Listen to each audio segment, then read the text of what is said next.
get it. One of the smaller volumes of Baha'u'llah's writings, and one of the more recently translated. I got my little hardbound. Yes, so I'm going to bring mine tomorrow morning.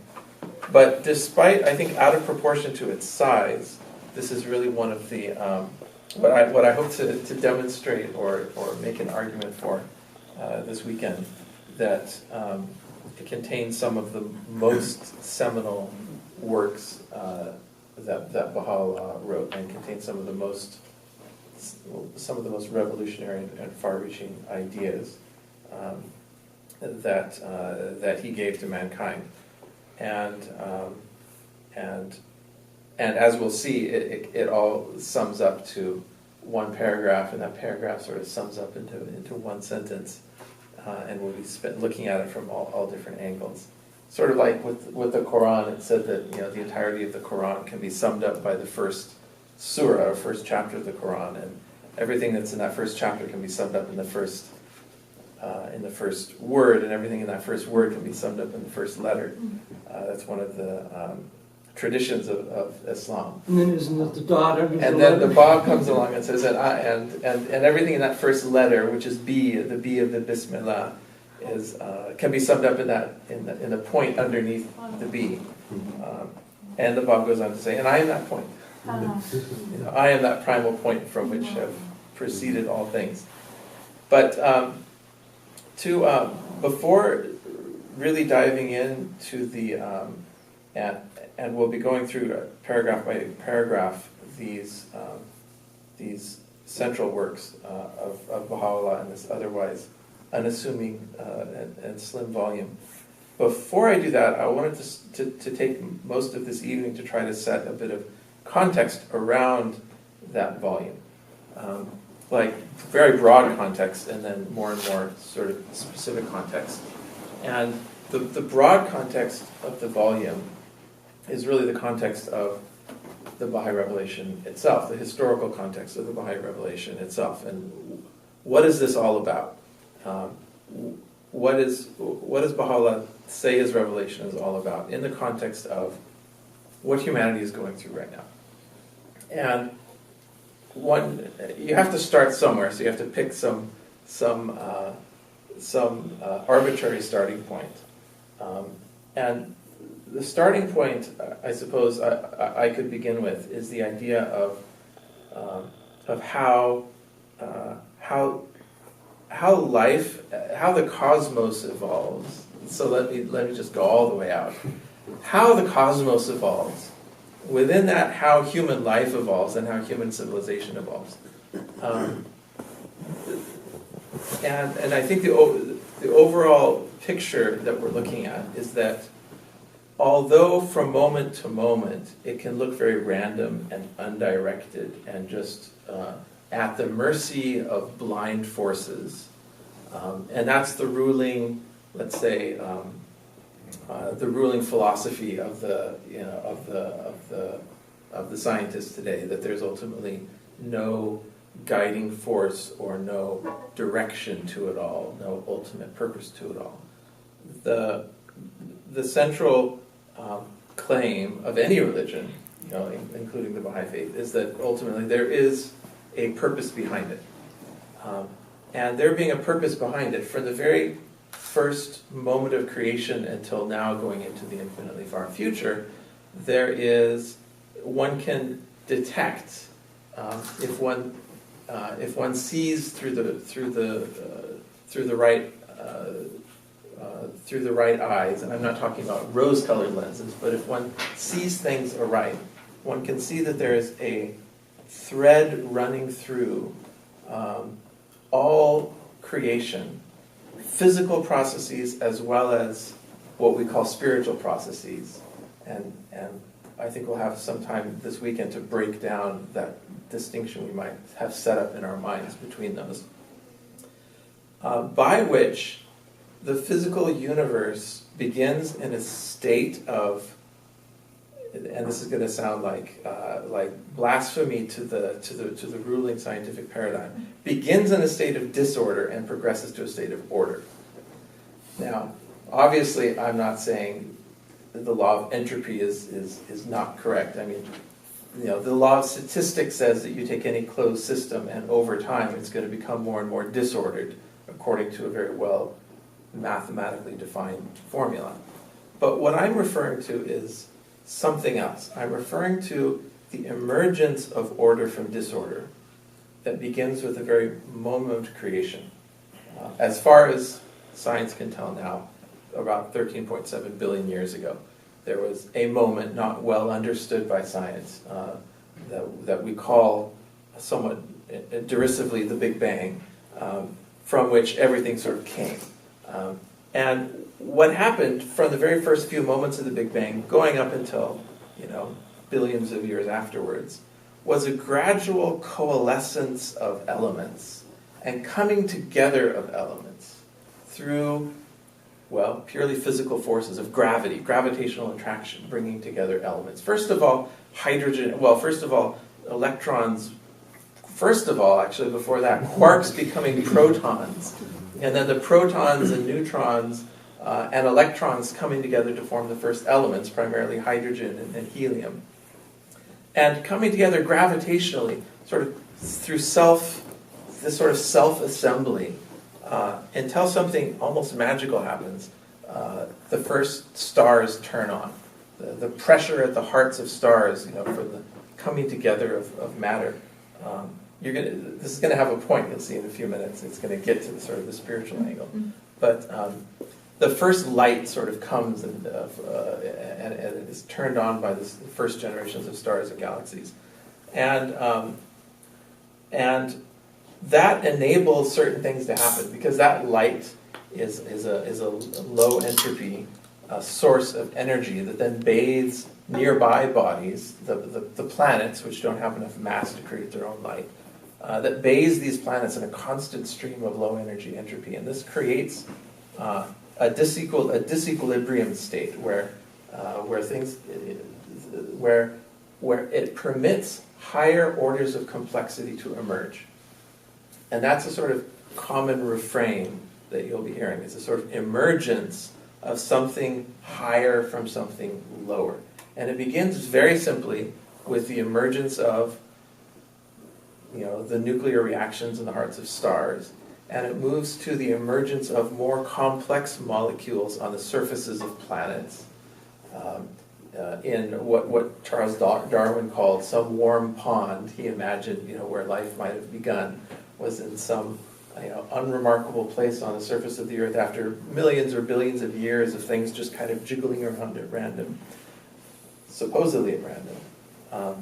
And I'm not suggesting that there are supernatural forces that are impinging upon it in the sort of way that we think about it, but rather that there may be principles of self-assembly or self-organization that science hasn't yet discovered. That we don't yet have the whole story when it comes to the description of the physical world. But what emerges on the cosmic scene over the course of billions of years is the stars and planets, and then more and more complex molecules until, again, we don't know how, it seems like a miracle, self-replicating organisms emerge, life emerges. Very, very simple life at first. But gradually, through processes that we think are fairly well known to science, gradually more and more complex forms of life emerge. And again, viewed simply from the perspective of the passage of time and this organism becoming that organism, one is very hard-pressed to find a direction to it. It looks random. It looks like things are growing and things are dying and things are getting more complex, and then they go extinct, and then something else comes along. But when you look at it stepping back, millions of years or hundreds of millions of years, there seems to be a direction to things, and that direction is from things that are less complex to things that are more complex. And the things that are more complex, it's not just complexity for its own sake. The things that are more complex have and I'm going to introduce the word, have higher degrees of consciousness. And I'm going to use this word in a way that a little bit broader than we think about it. We think of consciousness as our understanding as human beings of the world around us. But let's think of consciousness more broadly as the ability to take in an environment and respond to it. In a sense, consciousness at the most fundamental level is just the ability of physical things to obey the laws of nature. The fact that everything obeys the laws of nature is, let's call it the lowest level of consciousness. At higher levels of consciousness, you have, from the one-celled organisms in the ocean to the plants to the animals, you have a sort of an ascending ladder of the ability to process information from the environment, to take in information, and to do more and more complex things with that. And the reason why I'm starting with this instead of with, Baha'u'llah's Tabernacle of Unity is because I think this story of the emergence of consciousness throughout the universe is the background by which we can ultimately understand what Baha'u'llah is saying better. Because Baha'u'llah himself has said that he's not just bringing another religion. He's not just, we should see his message and what the ideas that he has in a larger context than simply, here's another prophet bringing another holy book full of laws and ordinances, followed by some ecclesiastical organization that codifies it, followed by a group that follows that. That's the sort of, the last couple thousand years of human history has been greatly influenced by that sort of model of understanding divine revelation, of understanding the appearance of prophets and religions. But Baha'u'llah has stated something quite paradoxical, but I think quite profound in his Book of Laws, in his Kitab Aqdas. He says, this is the changeless faith of God, eternal in the past, eternal in the future. Let him who seeketh attain it. And what does he really mean by that? Because if there's anything about the story of the cosmos from the beginning until now, it's that it's precisely characterized by a change. It's the sphere of religion. Religions grow and evolve and change over time, reflecting the different capacities and levels of consciousness of the peoples in which these religions emerged. But Baha'u'llah seems to be saying the exact opposite of that. He says, this is the changeless faith of God, eternal in the past, eternal in the future. Okay, well, what's changeless about it?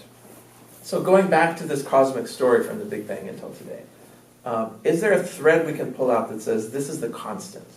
This is what it's ultimately all about.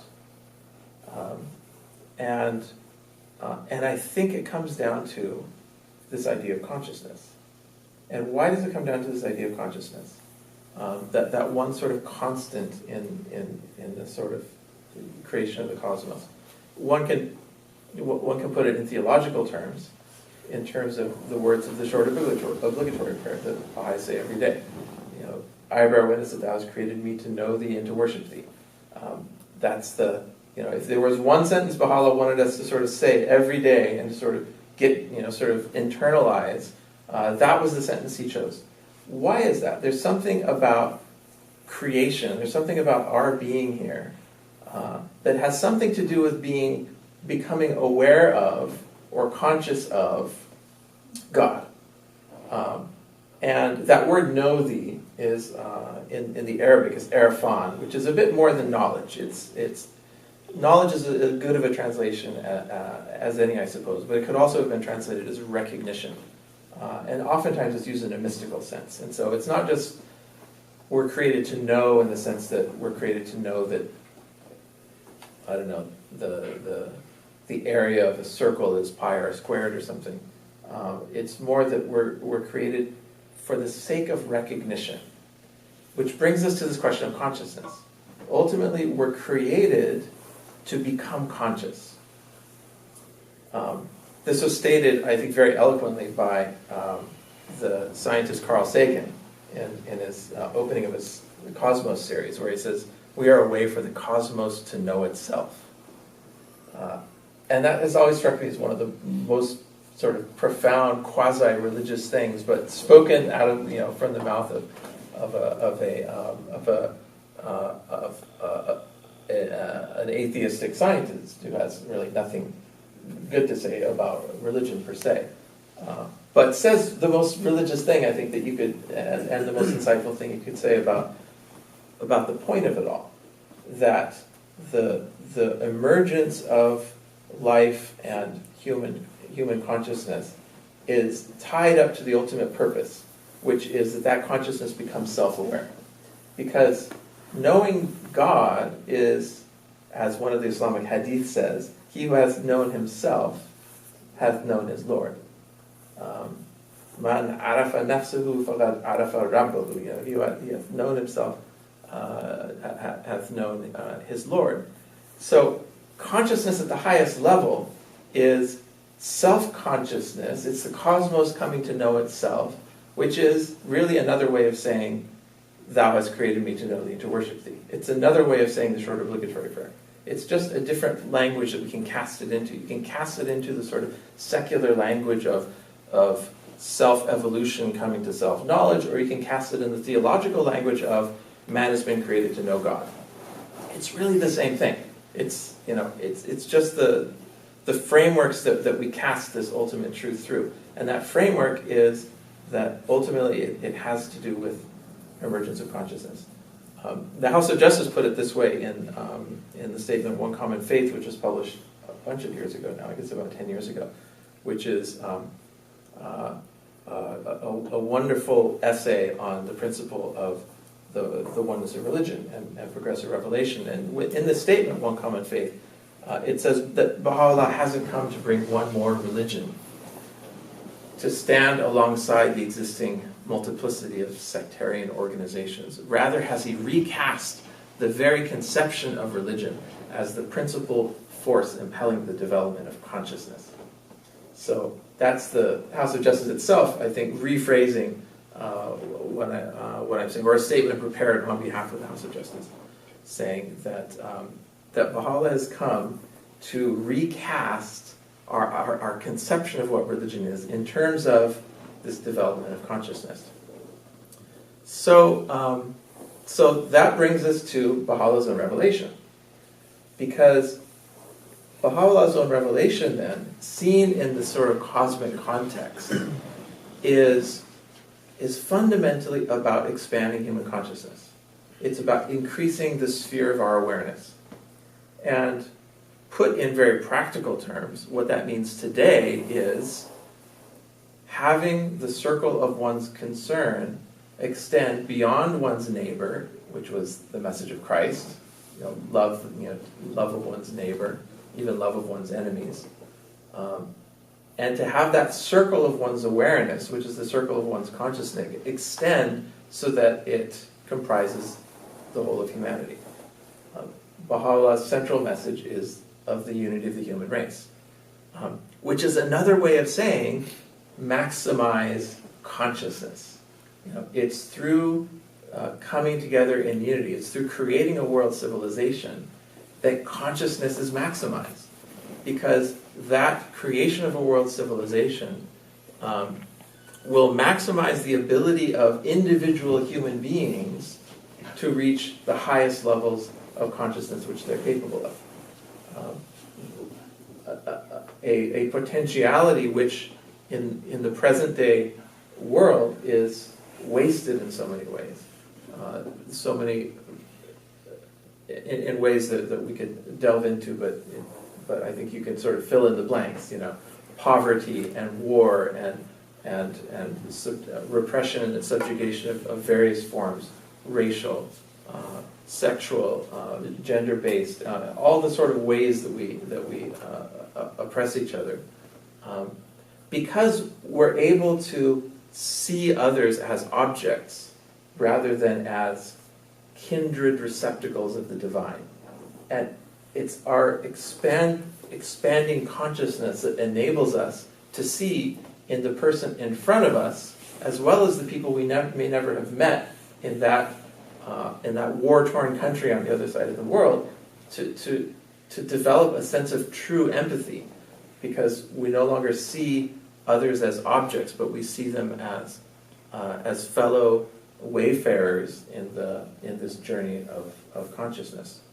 So Baha'u'llah has then brought about a revolution in the concept of religion. And how has he brought about that revolution? The argument I'm going to make, and we'll have an opportunity to sort of dissect it over the course of the next day and a half, as we look and drill down very deeply into a couple of his tablets. The argument I'm going to make is that Baha'u'llah, in these two tablets to this old Zoroastrian friend of his, Manaji Sahib, has given us the seeds, has sort of planted the seeds and given us the basic sort of new framework for thinking about the nature of a prophet and the nature of religion, that will enable the human race to attain that next level of consciousness. And the way it will do that, to sort of, spoiler alert, I guess, to sort of the end of the beginning, is by making possible the coming together of the different religions of mankind into one common narrative. Because that is arguably the greatest barrier to the unification of the human race today are these deep-seated religious divisions. One only needs to look at the fact that the vast majority of the people on the planet identify with the religion of their parents to understand how fundamentally tribalistic religious membership is still today. There's always a very tiny slice of people who will change religions, who will adopt a new religion during their lifetime, but those are really the exception rather than the rule. The Baha'i Faith, of course, has, I think, a large share of those types of people. Although the Baha'i Faith now has been around for over a century and a half, and so it's had time to develop, within its own membership, also quite a large number of people who were, my parents were Baha'is, or my grandparents, or my great-grandparents. So you have the same sort of, let's say, not problem, but you have the same sort of question that arises. Why do you belong to this religion? Is it because your parents belong to it? Is it because you came to your own independent investigation of reality and determined that this is the reality that I choose to follow? And Baha'u'llah is asking the entire human race to do that. And in doing so, he's of course calling for a revolution. He's calling for a complete rethink of the way religious communities are organized. Try to imagine a future in which one's religious identification is not simply automatically that of one's parents or one's surrounding community. And embedded within that is a radically different way of thinking about what religion really is supposed to be. And Baha'u'llah, again, to reiterate what we're going to see in this in these couple of central tablets from the Tabernacle of Unity, Baha'u'llah's answer to a Zoroastrian friend, I think, sets the stage for that to happen. Sets the stage for the emergence of an alternative narrative of the spiritual history of the human race. An alternative sacred narrative which sees all of the great religious traditions of the human race with all within a coherent context, all as providing a certain allotment of let's say divine grace, for the age, and to put it another way, each providing in some way for the unique needs and requirements of the day. So But before we get into that in particular, I wanted to zoom in a bit from trying to bite off maybe a little more than I could chew at sort of starting with a big bang. But I have to do that because I have a physics background, especially a cosmology background. I've got to bring in stars and galaxies at some point. In my own mind, and I don't think need to tell anyone in this room that all of this is cast through the lens of my own interpretation of things. So you're hearing, a personal interpretation of how all this can fit together. One that I hope is buttressed and supported throughout by the Baha'i writings, but ultimately it's for you to decide, is this consistent, with everything that you've read in the Baha'i writings. But the argument I want to make, and one that I have found to be compelling in the reading and studying both of the Baha'i writings that I've done, but also more broadly in science and philosophy, is that one of the big takeaways for me in the reading and studying that I've done is that I've come to become very suspicious of any attempt to divide things into a this and a that. Very suspicious, especially the deeper it gets, material and spiritual, God and creation, the natural and the supernatural, the self and the other, the I and the thou, the subject and the object, the macrocosm and the microcosm. There's actually a tablet of Abdu'l-Baha's called the Tablet of the Universe, where he says basically this. He says, and I'm paraphrasing, but he says, earthly and heavenly, material and spiritual, structure and foundation, substance and form, and he lists off all of these pairs that people have tended in which people have tended to divide up the universe. And Abdu'l-Baha lists out all these pairs, and he says all of these are interrelated in such a manner that you will find that suns are patterned after atoms, or atoms are patterned after suns, and that drops are patterned after seas, each in accordance with its own capacities and potentialities. And then he says, universal and particular are in themselves incidental and relative considerations. So take whatever division of you like, and Abdu'l-Baha in his Tablet of the Universe kind of blows it up and says, look, all of these ways that we've traditionally tried to understand the universe are relative, and that's important.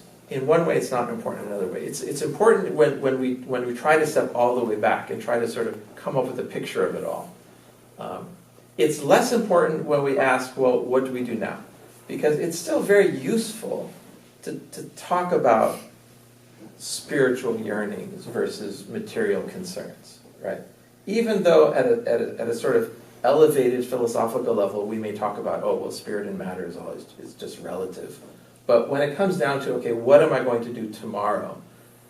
We're faced with a choice. Do we want to live a spiritually oriented existence, or do we want to live a materially oriented existence? And so these divisions retain their usefulness as approximations of reality. And as long as we don't fool ourselves that these divisions are the ultimate, are ultimately the correct way of describing things, then I think we'll have the nuance that we need, both to navigate the sort of the moral quandaries of day-to-day life, where a sort of dualism is a very helpful way of looking at the world, and also navigate the sort of the inner mysteries of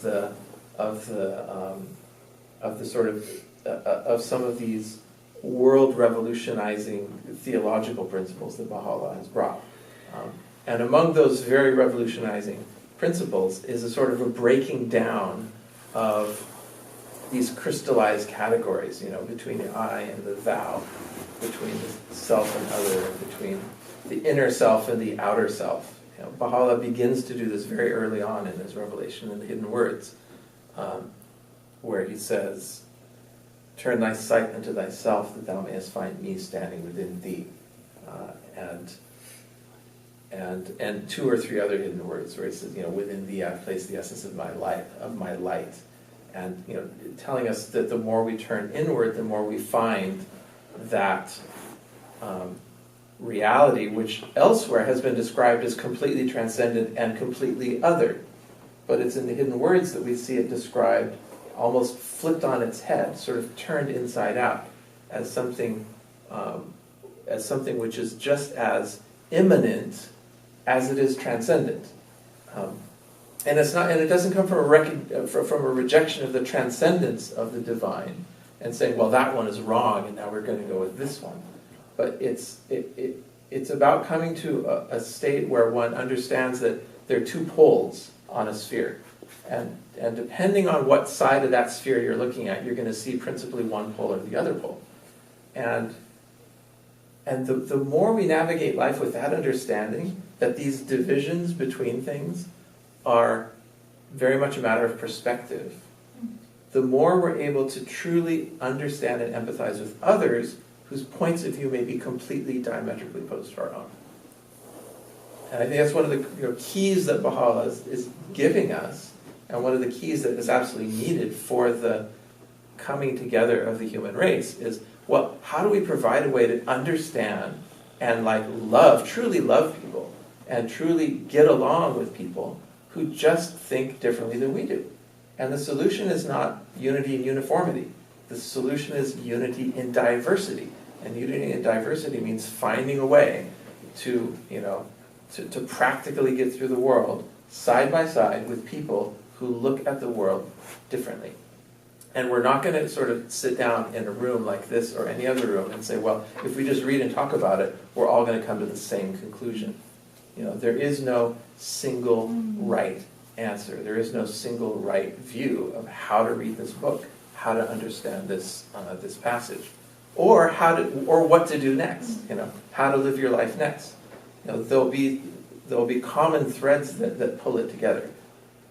And that common thread, Baha'u'llah says, to come back to this question of what's that thread that's behind everything. And you can look at it as consciousness evolving, with this physical substrate that's continually becoming more and more complex, both through physical evolution as well as through cultural evolution and spiritual evolution of the human race, which is all continuous, really, when you look at it. But I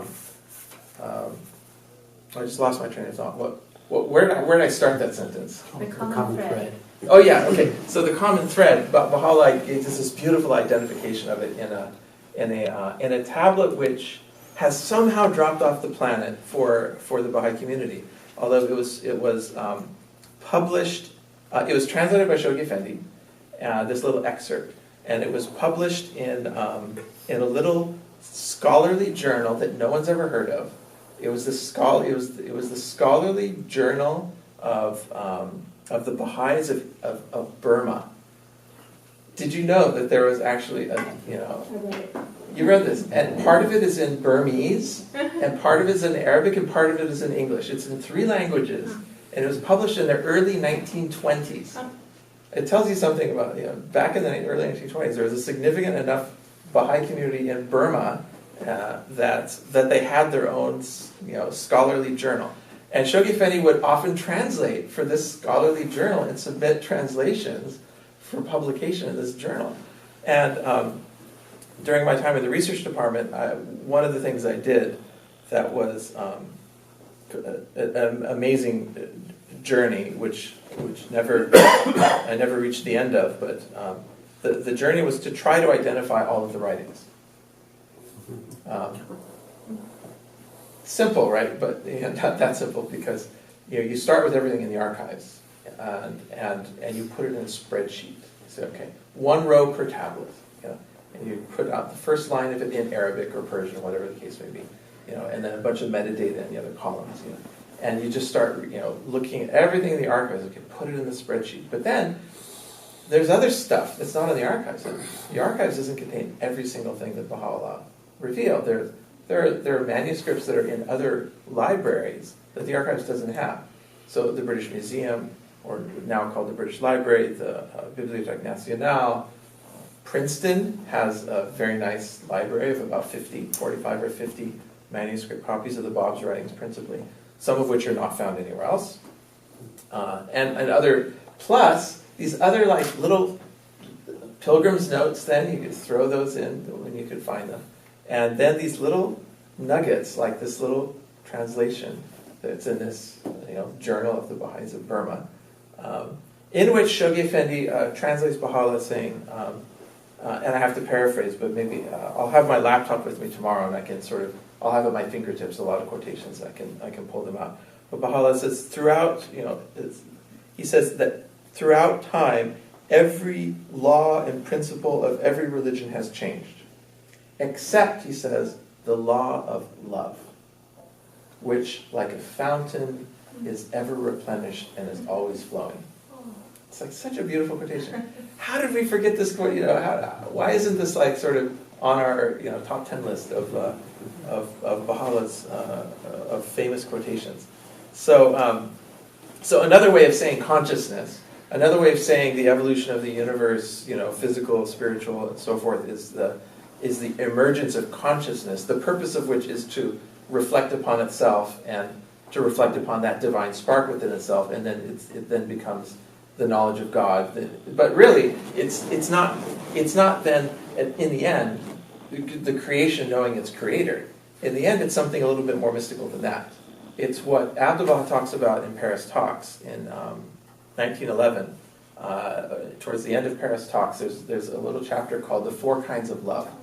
And Abdu'l-Baha breaks down love and says, well, there's four kinds of love. There's the love of the creature, or the creator for the creatures, and there's the love of the creatures for each other, and there's the love of the creatures for the creator, or to put it another way, there's the love of man for God, the love of God for man, there's the love of man for man. And the fourth kind of love, Abdu'l-Baha says, is the love of God for his own essence. And very briefly, Abdu'l-Baha gives this little sort of flash of light. He says, through a ray of this love, all the other love comes into being. So he gives priority to this love of the divine for his own essence, whatever that means. We don't. What exactly does that mean? I mean, you can say it in words, but you just have to imagine that it's reflecting something a little bit deeper. This ultimate goal of creation is that it's the, as Carl Sagan puts it, the cosmos coming to know itself, which is humanity coming to recognize that divine light within, which is the same as saying knowing and worshiping God, which is ultimately the same as God's love for his own essence. Because at that highest level, at the sort of farthest end of the journey, the self vanishes. That thing which is separate from God vanishes. This is what Baha'u'llah talks about in the last of the seven valleys, fana, the true poverty and absolute nothingness, translated in the current translation of the seven valleys. And at that farthest point in the journey, the self sort of dissolves, and what's left is that divine reality. And so the self worshiping God in the end is really God's worshiping his own essence. In other words, it becomes that final circle of the fourth kind of love that Abdu'l-Baha talks about in Paris Talks.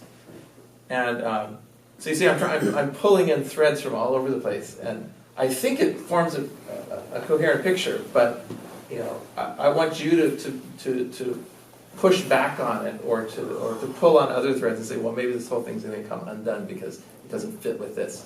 But I'm trying to sort of pull together for you this sort of picture of the sort of interweaving of ideas that are sourced from a large number of places in the Baha'i writing. So I've mentioned Paris Talks, Baha'u'llah's tablet, the statement by the House of Justice, Baha'u'llah's the thing from Shoghi Effendi from Burma, and the Hidden Words, and Abdu'l-Baha's Tablet of the Universe. So we've already talked about 7 or 8 different sources, which I hope will give a sense that taking any individual book, any one book, and say, okay, let's just read this, this weekend, let's just talk about this, and then just try not to talk about anything else, is I think an unnecessarily self-limiting thing. It's impossible for me to do, because I'm always, I look at something and I'm always thinking, oh, this connects, it hooks into all these other things, because ultimately it's all a sphere, it's all this interconnected web of ideas. And it's only by seeing it as this interconnected web of ideas that we can make sense of the fact that there are things which appear to be opposites, or even contradictions. And people ask Shoghi Effendi about this, saying, well, Baha'u'llah says this here, and he says that there, and what's going on? And Shoghi Effendi wrote, and Ghazali, you were saying this earlier today, it's probably one of your favorite quotations too, that the Baha'i writings are like a sphere, and there are points, poles apart, and in between are the thoughts and ideas that unite them. Sort of like the meridian lines are the thoughts and ideas that form this web of interconnected ideas that resolve what ultimately, on a sort of more superficial reading, might sound like contradictions. So I was going to go back to another thread, and now I have to try to come back to it. We were talking about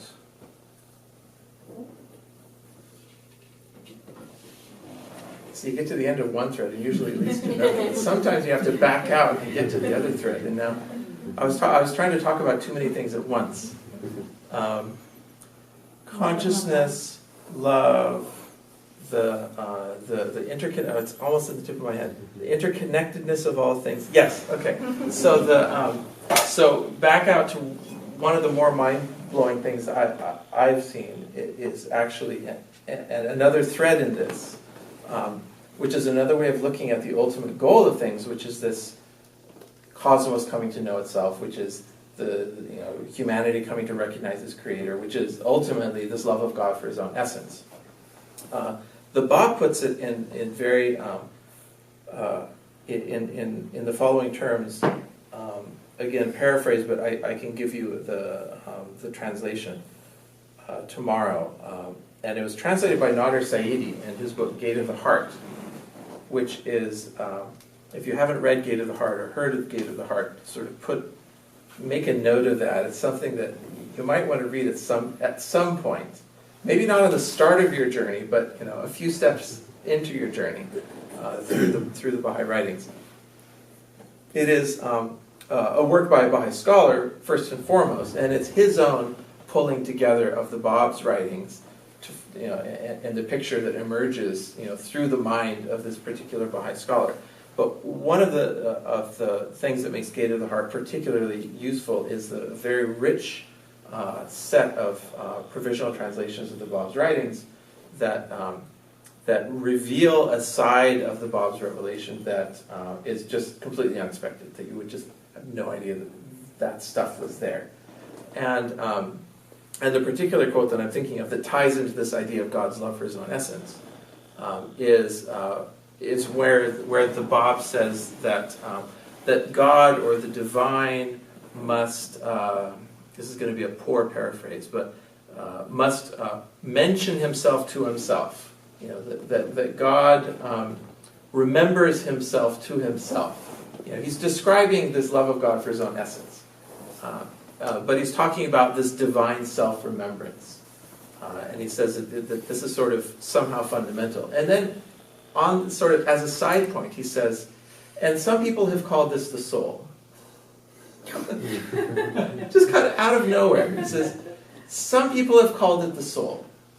But after you read it 3 times, you're like, oh my gosh, he's just deconstructed sort of the most fundamental thing that we thought we knew was our piece of the universe, our spiritual corner of things, which is mine and not yours. It's my soul. And the Bab is saying, in the end, when you really sort of get, strip away the veils of the self and the ephemeral stuff that's not really part of your true self, when you get down to that spark of the divine that Baha'u'llah asks us to turn to in the hidden words, it says that is really a mode of the divine self-remembrance. Our true selves are really a mode of that fourth kind of love. our true self is a mode of God's love for his own essence. And the mystics have been saying this for centuries, for millennia. Ultimately, when you strip it all away, when you get down to it, and some mystics gave their life to say this. Al-Hallaj famously was, I don't know if he was burned at the stake or beheaded for saying, Ana al-Haq, I am the true one, I am God. And many of the mystics in the sort of depths of in the uttermost of their mystical realizations have proclaimed this oneness of themselves with God. And I think that's where this is me sort of trying to pull together the threads. I think this is where Baha'u'llah's hidden words connects with Abdu'l-Baha's four kinds of love, which connects with the Bab statement about the divine self-remembrance being the soul, which connects to all these other things that we're talking about, lies in this idea of the sort of big picture being self-consciousness. And what is that self-consciousness in the end but a mode of the divine self-disclosure, or the mode of God loving himself. And we know in the end that the words God, the word God, and the word consciousness, and the sentence God wanted to be loved, so therefore he created the world. We know that that's doing violence to the truth. We know that it can't be anything more than a crude approximation to be speaking these words, because the concept of God is beyond attributes, is beyond description. The moment you open your mouth and say, "Oh, God loved to do this," or "God wanted this," or "This is all for the sake of," we know that we're playing what the 20th century philosopher Wittgenstein would call a language game. Which isn't to say it's a game in the sense that it's not serious. I mean, it's a very serious language game. But it's a language game in the sense that it's a set of vocabulary and a set of concepts, which, let's be honest, we know does not reflect ultimate reality. But because we have no choice but to use words, we're going to use these words anyway, in the hopes that by using these words, they can draw us closer to something which, in the end, is beyond words. Baha'u'llah says this himself so many times about the limitations of words, and how there's so much he knows that can't be said, about which not even the barest reference can be made. But he has to use words anyway, because that's all he can leave behind are these words. But it's the great danger of every revelation that Baha'u'llah himself was keenly aware of, that those who came after him would try to read his words in the same sort of shallow and literalistic way that people would read the words of prophets who came before him. And I think that's why Baha'u'llah, in so many places, so explicitly talks about the limitations of words, and stresses the fact that the truths that he is giving are relative. They're relative to time, and they're relative to place. And this fundamental message of the relativity of religious truth is going to form the heart of his of these tablets, these two tablets to his Zoroastrian friend that we're going to go into more detail into tomorrow. So that's sort of the end of one mental thread, and so this is a good point to either break for comments or questions, or to stop for the night if you've already heard enough and you've eaten and you're tired and you want to sleep, or for me to say a little bit more about the tablets themselves and to sort of finish filling out the historical context, so that tomorrow we can jump right into the tablet.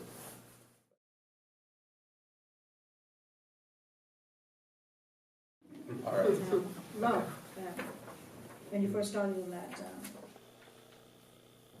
we often kind of think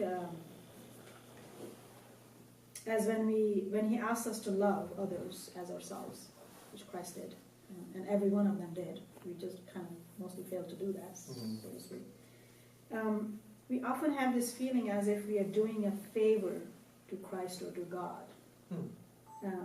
So we're going to be this saint-like personality who loves others beyond ourselves. my take on this is that it's a very selfish act, actually. God has asked us to love others because that expands me. Mhm. You've noticed that when you love broader, your own self gets so expanded. It's just not quite describable. And I believe that if you could just dissect it from that angle, it will be almost a self-fulfilling need to love more and to love everybody. It opens up my life. They don't know that I love them, right? So it didn't get them anything. Yeah. So if I love a person sitting in slums in India, that person doesn't know that I love them. I mean, though love requires action, so I do certain other things that then finally somehow reaches them, right? But first and foremost, it expands me. And something that about love that I've learned is just amazingly beautiful. And kind of very fulfills a self-need in a sense. You go to school, you get a degree, you don't benefit anybody else, you got education out of that. And I think love works that way too, if people understand that. Yeah. What you said, I don't know if this is an answer or detour, but what you said made me think about how we navigate the world as principally filled with material things, objects. There's a chair, and there's a plant, and there's the wall, and there's a person, and there's a book, and how we relate to people is fundamentally different from how we relate to other objects in the world, or even animals, even like higher primates. There's something about when it reaches the level of people, there's an assumed interiority to that person, into which you enter into a relationship, and how you react to that person, what you say to that person, how you behave around that person is with respect to that interiority of that other person, which puts it on a unique level.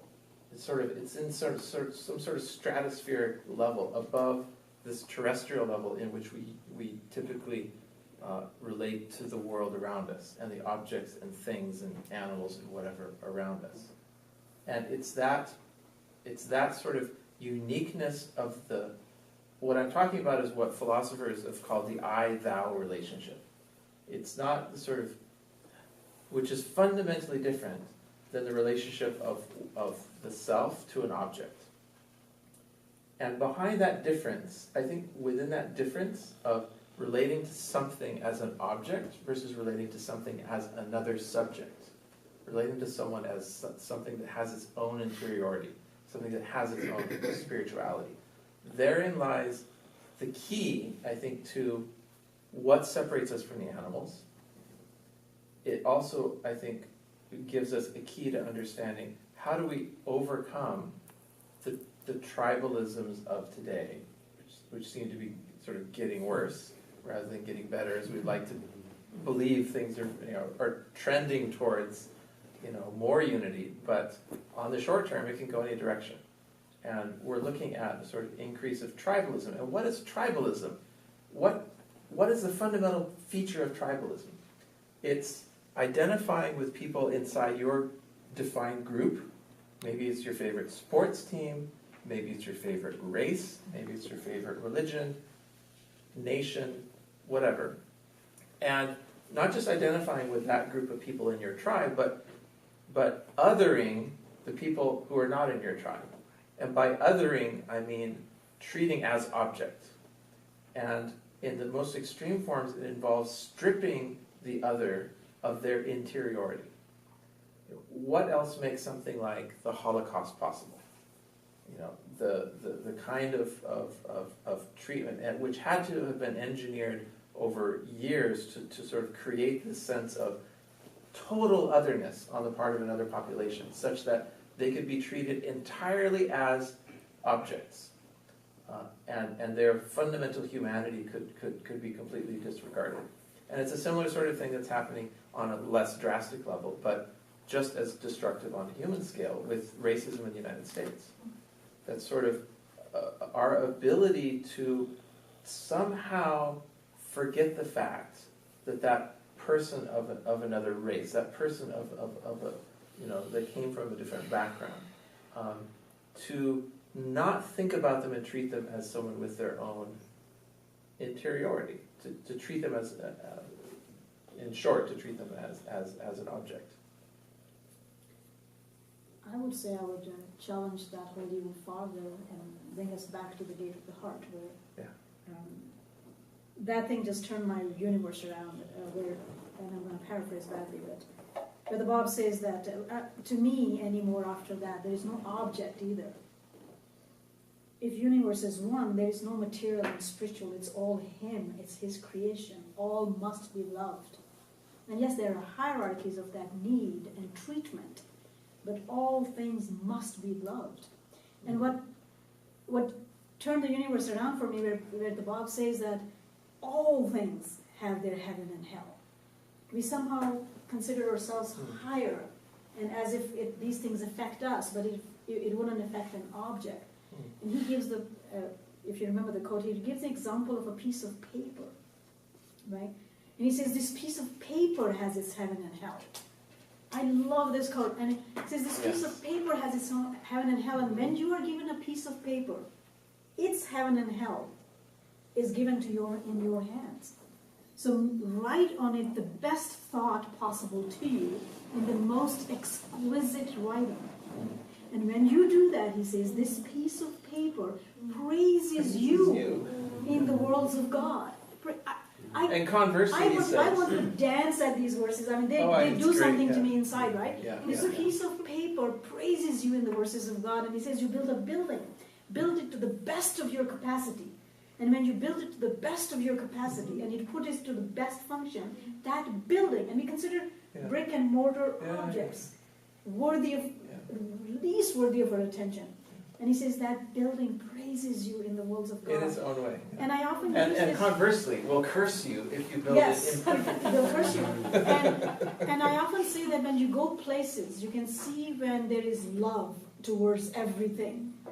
The grass is greener, the plants are taken care of, and ultimately things look beautiful. Beauty is another name of God, right?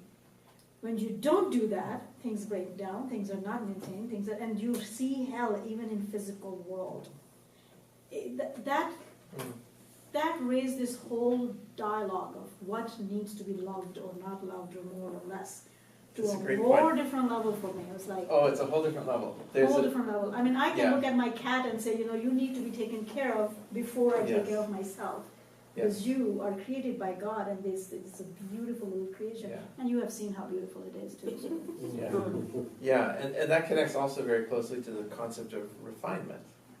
And if you've been to the archives building in Haifa and seen, the things that the Bob had, his clothing and objects that he possessed, showed the sort of sense of the aesthetic, the sense of refinement, which you might think, oh, well, that's just a physical thing, any rich person can, have a taste for luxurious whatever.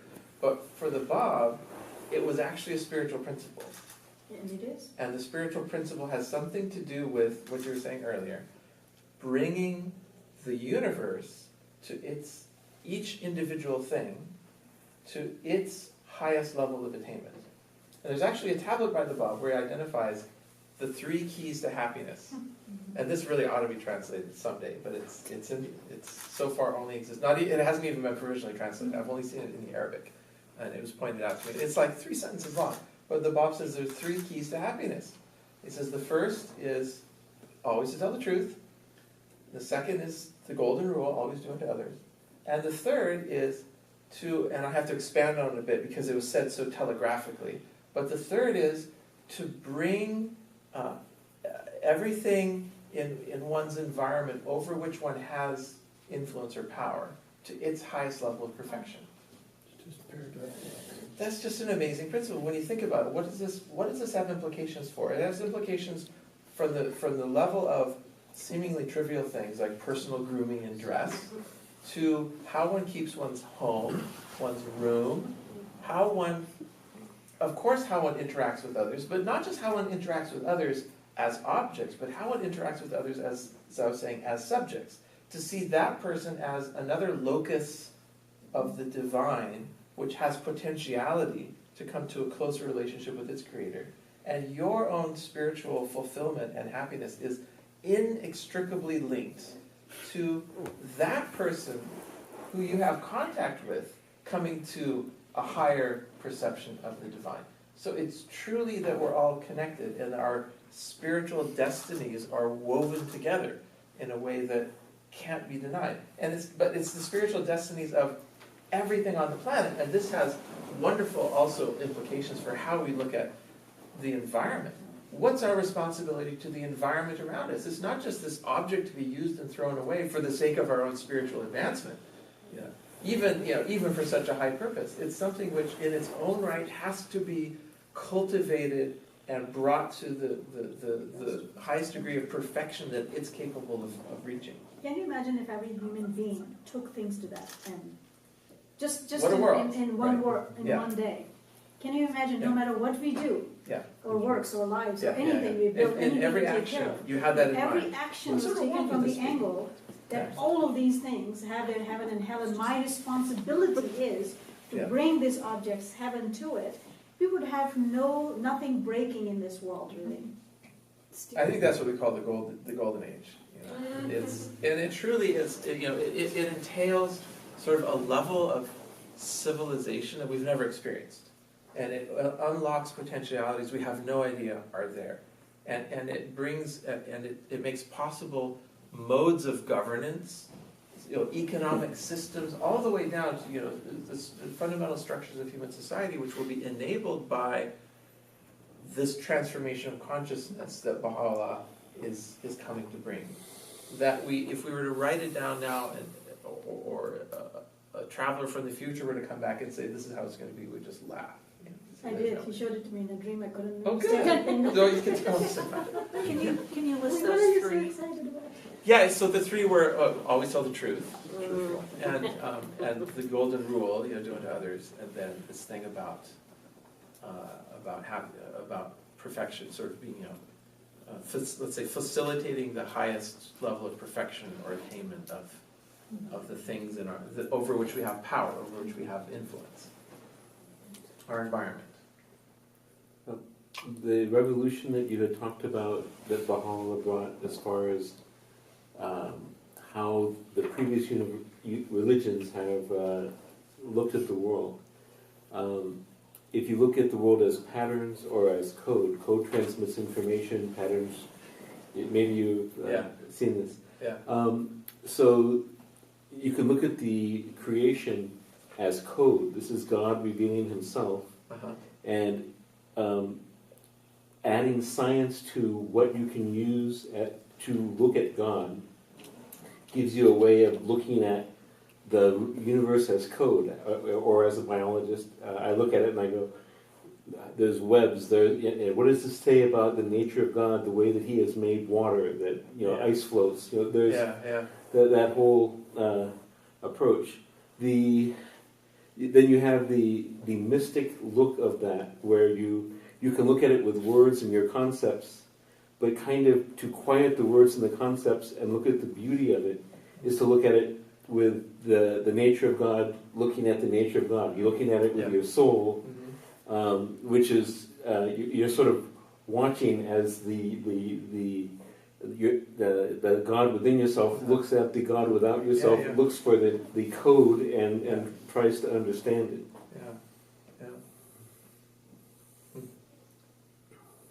I got a question a little bit off topic, but we have the bicentenary of the Bob's birth coming up. Can you give us any inside scoops of what's going to be published in relation to that? I shouldn't, because because I'm on camera. We're all trustworthy. I've been told this is going on YouTube, so.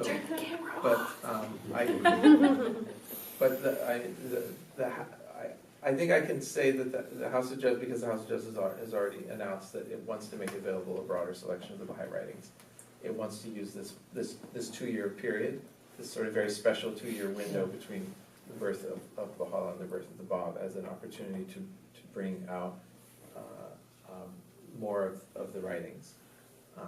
And there are many volumes that are that are either at very advanced stages of work or planning. And these things all happen in their own time, and the House of Justice really wants to be the one to announce what they are on a case-by-case basis, and so I don't want to say what they are, but it's going to be great. Would the Baha'i world even conceivably be ready to handle the publication of the Persian Bayan in 2 years? I mean, I don't know. That would be wonderful. That's not going to happen. Yeah. You can ask the question from various angles to get the actual truth. So I had thought that that the important things were translated. I've already heard that. I mean, the thing that you talked about with the bomb. I think, well, that sounds pretty important. Yeah. That there's probably a lot of important. There Is are. it because?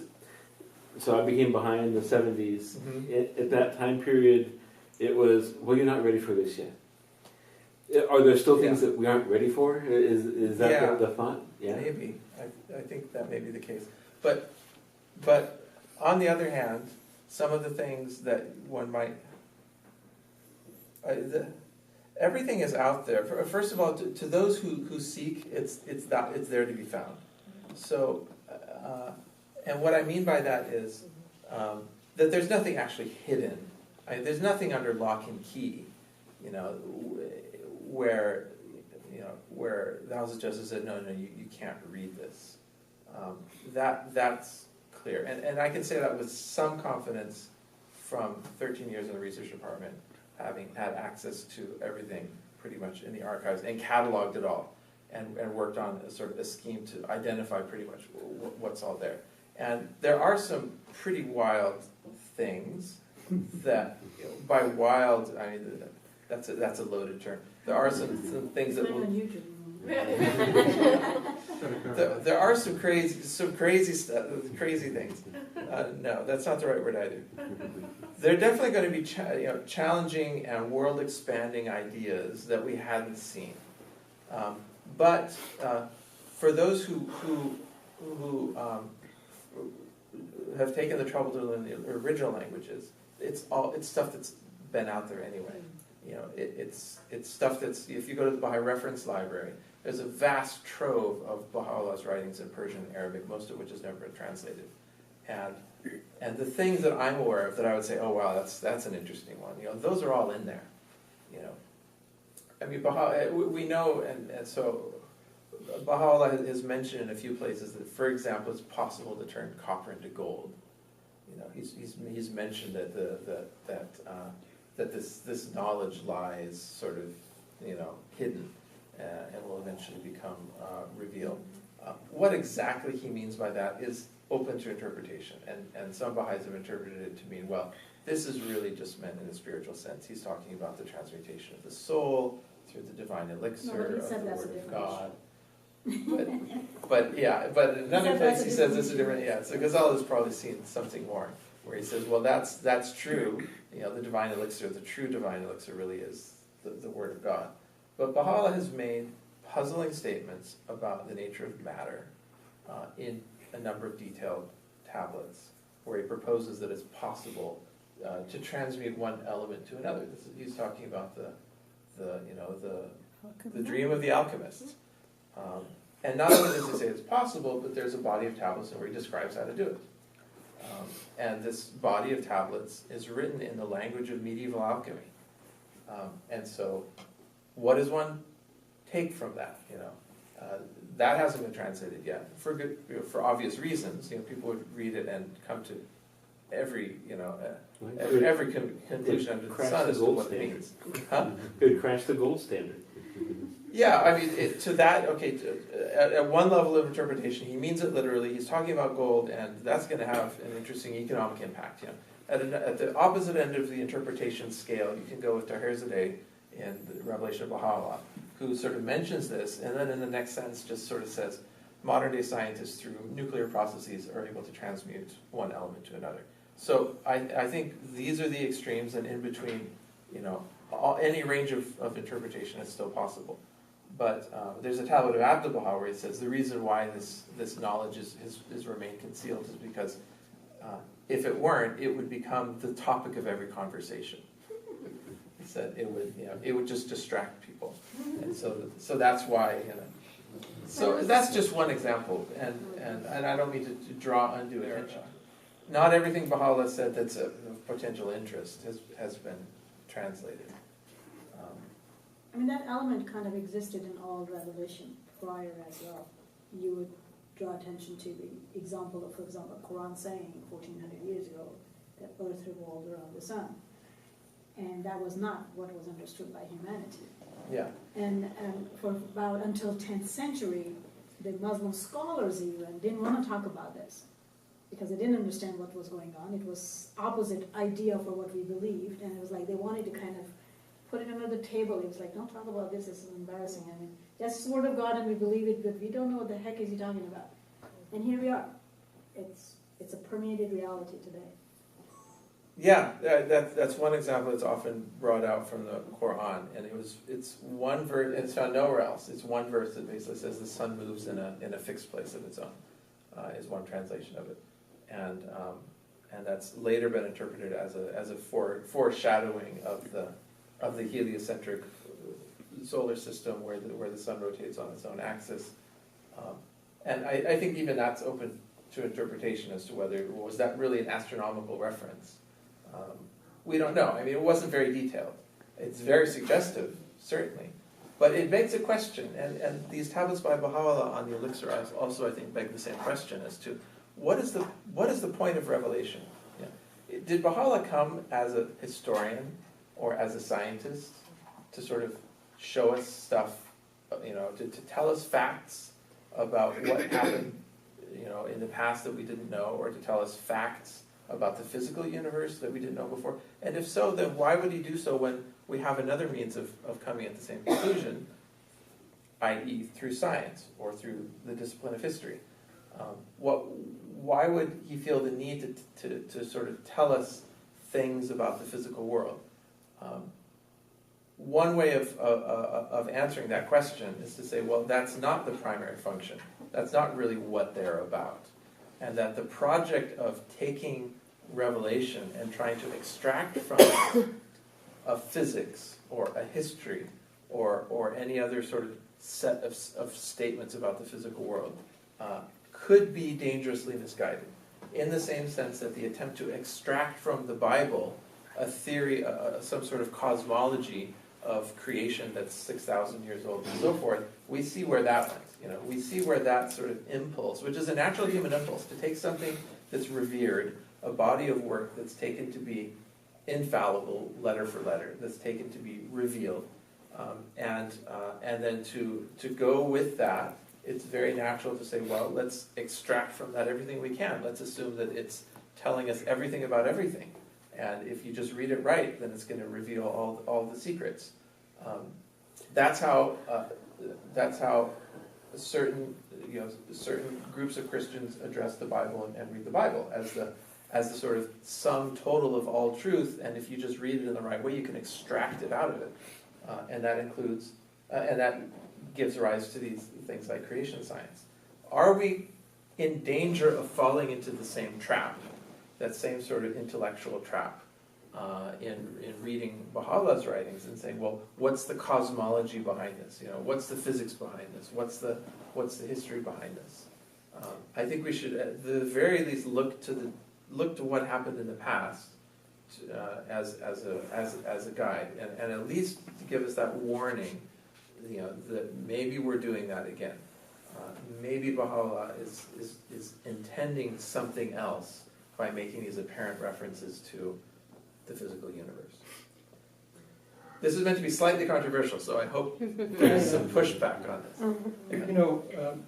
Some things in the Akdas seem very concrete, 19 myth walls of gold, And so there seems to be an indication that the world will be on a gold standard, and you go, well, gold's a limited resource that you have to dig up the earth, and it doesn't sound like. Yeah. So my theory is that we'll have the only gold that'll have value is the gold that is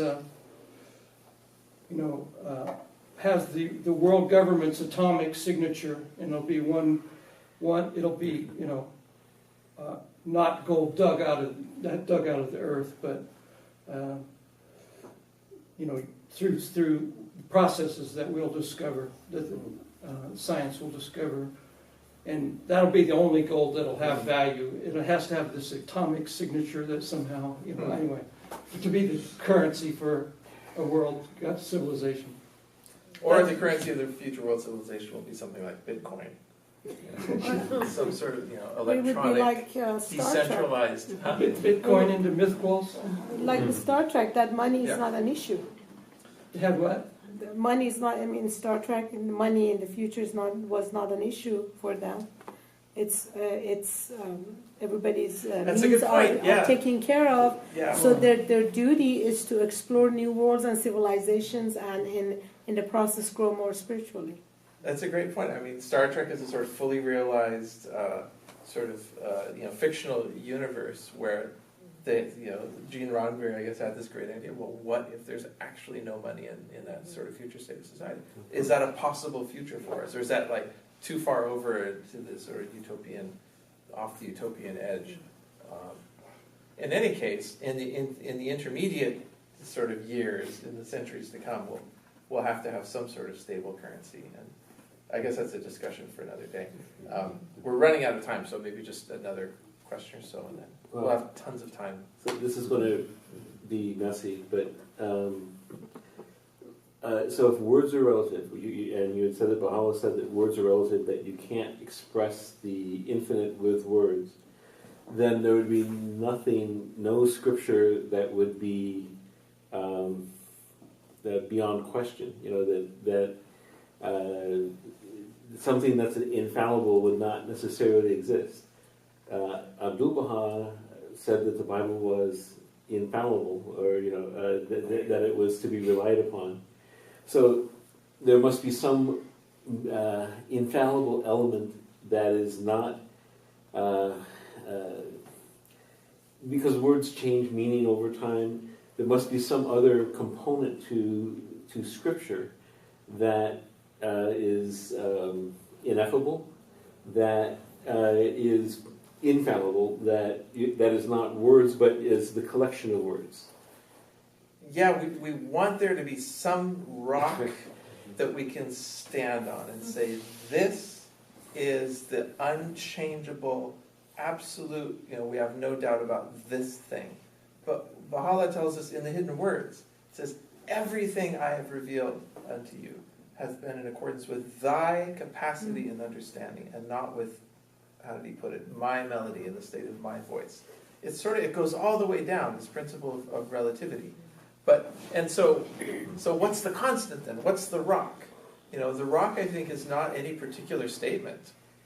I mean, according to Baha'u'llah's own words, the rock is rather that sort of thread that pulls it all together. It's the law of love. It's it's this idea of the expanding consciousness of the universe and the human race, ultimately ending in the attainment of the self-realization, which is that sort of God coming to know his own self. I loved thy creation, therefore I created thee, kind of a thing. That becomes the sort of rock. But even that, in the end, we know that. There is a rock. What's the rock? The rock is, he says, and that confuses us the heck out of us even farther. He doeth whatsoever he doeth, and he willeth whatsoever he willeth. That's a squishy And rock. Baha'u'llah says that if he understood this one sentence, we would have no questions left to ask. Good luck on that. Yeah.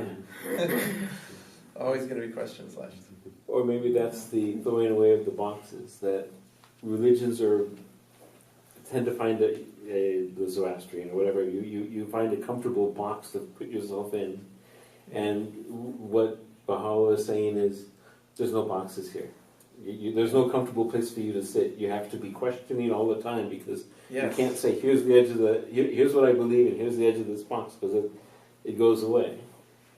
I think if I could make a claim or an assertion, that I think that that's a consequence of the maturity of the human race, which is this new era which we're entering into. You know, when you're a child, your parents say, don't do this, don't do that. You know, things are put in black and white terms because as a child, that's what makes sense to your worldview as a child. And as you pass into adolescence, you rebel against all of that. As an adult, it's not like you stop following rules. It's not like you do whatever, but you understand that it's all shades of gray. You understand that there's no black and white anymore. But that doesn't mean that therefore everything dissolves and there's no ground to stand on. It's just mature understanding, naturally comes to this conclusion that we don't have access to ultimate truth. Everything we understand is relative. But within that sort of fact of the universe, and that, well, at least that fact of human perception, we get by nevertheless. We get by knowing that we're fallible and don't have ultimate access to reality, and that. But there is an ultimate truth, and he's giving us what we need for this period of time to actually the access to it, that some relative understanding of it that will work for us for this time. Right, it's relative to the time, and that's actually a great segue. That would be a great segue to go straight into Maharaji Sahib, because that's Baha'u'llah's one sentence answer to the whole thing. Is the sort of what's the need of the day? That's what it's all about. That's what it all comes down to.